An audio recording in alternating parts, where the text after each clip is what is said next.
আমরা আপনাদেরকে কথা দিচ্ছি, ফ্যাসিবাদ বিরোধী এই লড়াই ততদিন চলবে যতদিন প্রিয় দেশের বুকে ফ্যাসিবাদের সামান্য চিহ্ন বর্তমান থাকবে।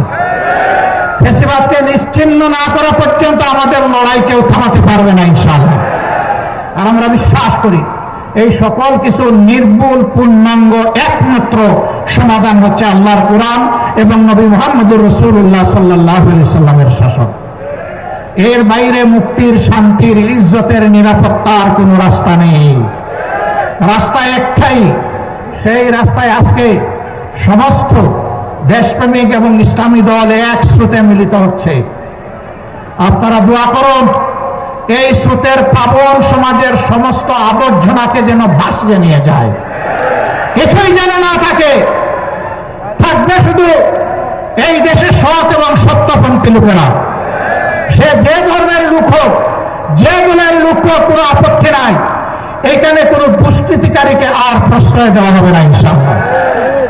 সম্মানিত ভাইরা, আজকে আমরা বিভিন্ন জায়গায় যা দেখতে পাচ্ছি, এখানে ওখানে বিভিন্ন আক্রমণ এবং আইন শৃঙ্খলা বাহিনীকে কাজ করতে না দেওয়া। আমরা আইন শৃঙ্খলা বাহিনীকে বলি, অতীতে যারা অপরাধ করেছে তাদের ব্যাপার রাষ্ট্র দেখবে। এখন আপনারা যারা দায়িত্বে আছেন, আপনারা দায়িত্ব পালন করুন।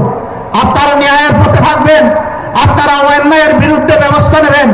জনগণ আপনাদের পাশে দাঁড়িয়ে আপনাদেরকে শক্তি যোগাবে ইনশাআল্লাহ।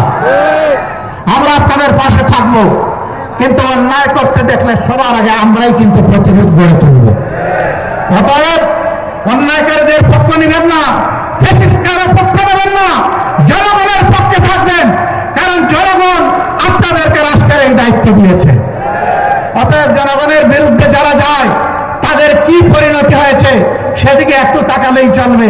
আমরা চাই না বারবার এই দেশে একই পরিণতি যেন আরো কিছু মানুষকে ভোগ করতে হয়।